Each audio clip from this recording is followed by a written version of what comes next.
नमस्कार, छायाज रेसिपीजमध्ये आज आपण कुरमुऱ्यांपासून खूप मस्त असा नाश्ता बनवणार आहोत। तर चला तर बनवायला सुरुवात करूया। इथे मी 2 कप कुरमुरे घेतलेत।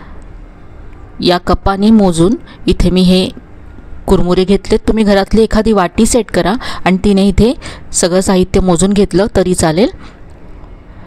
आता हे कुरमुरे आपल्याला बारीक करून घ्यायचे आहेत। तर हे मिक्सरच्या भांड्यामध्ये काढून घेतलेत। याची पावडर करून घ्यायची। हे मी वाटून घेतलेत आणि जसा जाड रवा असतो तशी याची पावडर तयार झाली, अगदी बारीक नाही आहे। आता यामध्ये 1 कप रवा घालायचा आहे। जाड किंवा बारीक कोणताही रवा तुम्ही इथे घालू शकता। तर इथे मी 2 कप कुरमुरे घेतले आणि 1 कप रवा घेतला। यानंतर यामध्ये 1 कप दही घातलं। आता यामध्ये दह्याच्याच कपामध्ये मी 1 कप पाणी घेतलं, ते यामध्ये घालायचं आहे आणि हे सगळं आता मिक्स करून घ्यायचं आहे। तर आतापर्यंत इथे मी 2 कप कुरमुरे घेतले, 1 कप रवा घेतला, 1 कप दही घेतलं आणि 1 कप पाणी असं साहित्य घेतलं। हे सगळं मिक्स करून घ्यायचं आहे। याच्यातल्या सगळ्या गुठळ्या काढून घ्यायच्या आहेत। तर हे असं छान एकजीव करून घेतलं आहे मी। आता यावरती झाकण ठेवायचं आहे आणि यामध्ये घालण्यासाठी आता आपण फोडणी तयार करूया। तर इथे मी तडका पॅन गॅसवरती गरम करत ठेवला होता। यामध्ये 2 चमचे तेल घातले। तेल गरम झालं की इथे पाव चमचा मोहरी घालायची आहे। मोहरी तडतडल्यानंतर इथे मी उडदाची डाळ घातली 1 चमचा। आता उडदाच्या डाळीचा किंचित रंग बदलेपर्यंत परतून घ्यायचे आणि यानंतर यामध्ये बारीक चिरलेला कढीपत्ता घालायचा आहे।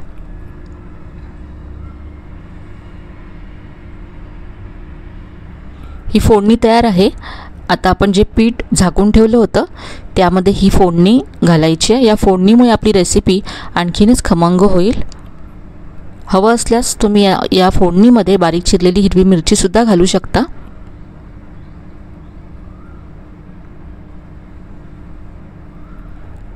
हे मिक्स करून घेऊया।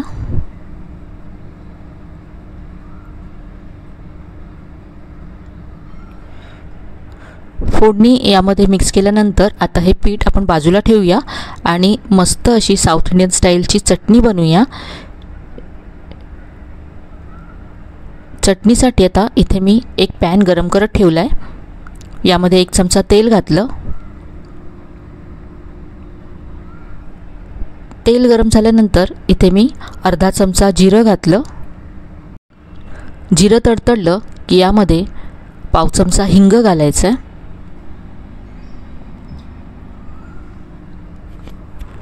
यानंतर 5 ते 6 कढीपत्त्याची पानं घातले। थोडंसं याला परतून घ्यायचं आहे।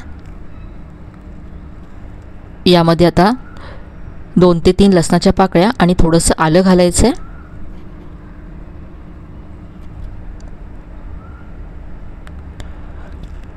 यानंतर हिरव्या मिरच्या घालायच्या आहेत। तर इथे मी 5 ते 6 हिरव्या मिरच्या घातल्यात। या मिरच्या तिखट नाही आहेत त्यामुळे थोड्याशा जास्त घातल्यात। तुम्हाला चटणी जेवढी तिखट हवी त्या प्रमाणात हिरवी मिरची इथे घाला। यानंतर इथे थोडीशी चिंच घातली। हे सगळं छान परतून घ्यायचं आहे। यानंतर इथे 1 मोठा चमचा भाजलेले शेंगदाणे घातलेत आणि 1 मोठा चमचा इथे मी भाजलेली चण्याची डाळ घालते। तुमच्याकडे या दोघांपैकी जर एखादं साहित्य नसेल, म्हणजे जर तुमच्याकडे शेंगदाणे नसतील तर तुम्ही चण्याची डाळ 2 चमचे घातली तरी चालेल, किंवा जर चण्याची डाळ नसेल तर शेंगदाणे 2 चमचे घातले तरी चालेल। आता हे सगळं छान असं भाजून घ्यायचं आहे।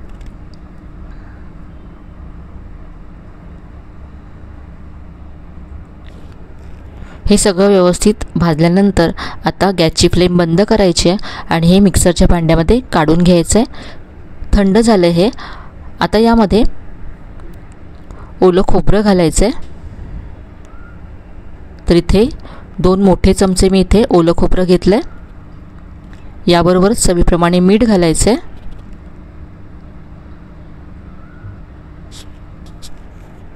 इथे आता मी पाव चमचा साखर घालते. साखर ऑप्शनल आहे, तुम्हाला नसेल आवडत तर नाही घातली तरी चालेल. थोडीशी यामध्ये कोथिंबीर घालायची आहे आणि आता पाणी घालून ही चटणी वाटून घ्यायची आहे.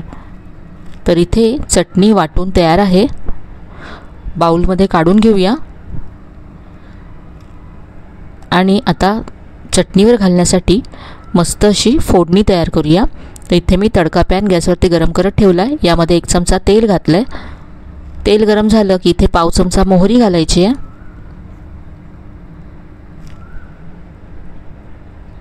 मोहरी तडतडली की इथे अर्धा चमचा उडदाची डाळ घातली आहे. डाळीचा रंग किंचित बदलल्यानंतर यामध्ये कढीपत्ता घालायचा आहे. इथे मी गॅस बंद केला आहे.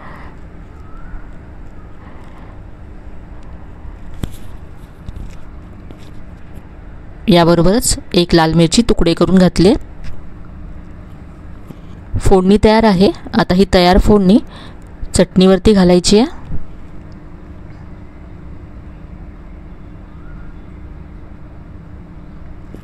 तर ही मस्त अशी साऊथ इंडियन स्टाईलची चटणी तयार आहे, जी आज आपण जे बंडोसे बनवतोय त्याबरोबर खूपच मस्त लागते. आता हे जे पीठ आहे त्यामध्ये चवीप्रमाणे मीठ घातलं आणि मिक्स करून घेतलं.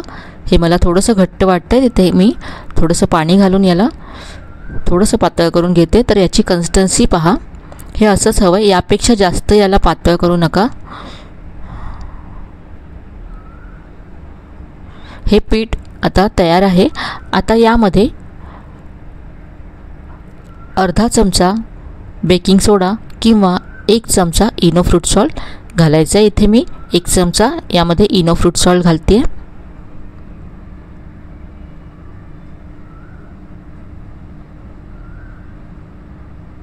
मिक्स करून घेऊया.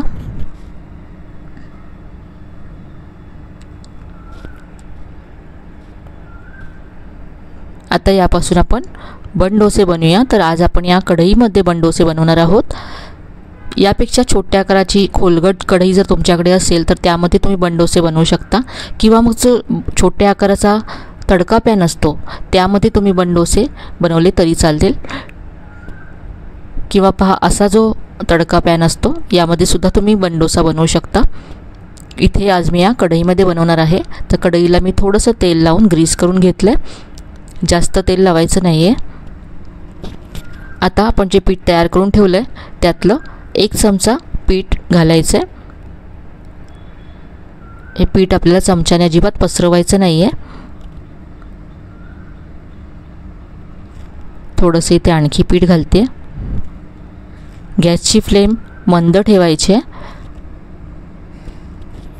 आणि आता यावरती झाकण ठेवायचं आहे आणि 2 मिनटं याला भाजू द्यायचं आहे. तर इथे आता 2 मिनटं झालेत, पाहूया. तर हा डोसा वरून पूर्ण ड्राय झाला आहे. आता आपण उलटून घेऊया आणि मस्त फुलला आहे डोसा.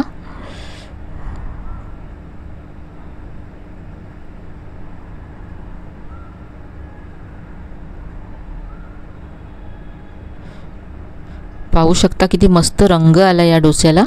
तर आता झाकण ठेवून आपण दुसऱ्या बाजूने सुद्धा हा भाजून घेऊया.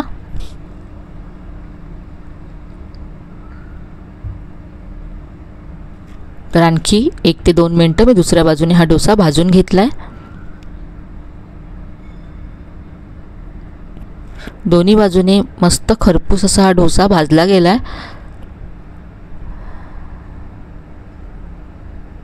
खूप सोपी अशी रेसिपी आहे आणि चवीला हा डोसा खूपच मस्त लागतो.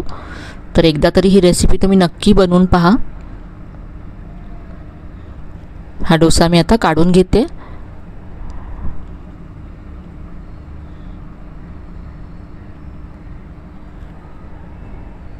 अगदी जाळीदार असा हा डोसा तयार होतो. इथे आपण चटणी बरोबर हा डोसा सर्व केला आहे. पाहू शकता किती मस्त आहे दिसायला.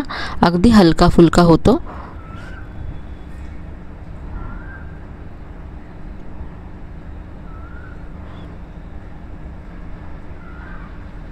तर आजची ही रेसिपी तुम्हाला नक्कीच आवडली असेल. रेसिपी कशी वाटली कमेंटमध्ये कळवायला विसरू नका.